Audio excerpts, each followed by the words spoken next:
سفری وزیر کارهای خارجه آلمان فرانک والتر شتاینمایر که روز 1 اپریل وارد دوشنبه شد، از ملاقات با رئیس جمهوری تاجیکستان امامعلی رحمان شروع شد. ملاقات شتاینمایر و رحمان در قصر ملت دایر گشت. در دایره این ملاقات از جانب تاجیکستان وزیر خارجه سراج الدین اسلف، رئیس کمیته دولتی امنیت ملی سید مومن یتیموف و وکالتدار حقوق انسان ظریف علیزاده شرکت داشتند. در ملاقات مسائل وابسته به وضع همکاری دو جانبه تاجیکستان و آلمان، همچنین همیاری دو کشور در دایره اتحاد اروپا، سازمان امنیت و همکاری در اروپا و دیگر سازمان‌های بین المللی و منطقوی مورد بررسی قرار داده شد. جانب‌ها مسائل امنیتی منطقه از جمله مبارزه بر ضد تروریسم و تندگرایی را در آسیای مرکزی اینچنین در کشورهای اروپا بررسی نمودند.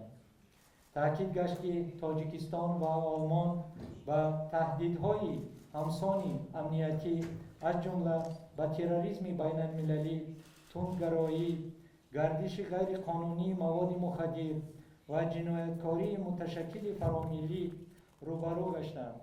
ist heute von uns gegangen. وزیر امور خارجه آلمان در نشست خبری در دوشنبه گفت که آنها نگرانی‌های حکومت تاجیکستان را در مسئله خودگیری‌های سیاسی و اجتماعی درک می‌کنند. من فکر می‌کنم برای آنکه مقابل هم قرار گرفتن نیروهای سیاسی در تاجیکستان باعث افراطگرایی نشود، ما توصیه می‌دادیم که مکالمه‌های سیاسی برگزار شوند و جانب‌ها یکدیگر را در سطح برابر قبول کنند. شتاینمایر که با سلسله سفر در آسیای مرکزی قرار دارد، روز 3 مارس از ازبکستان و روز 31 مارس از قرقیزستان بازدید به عمل آورد.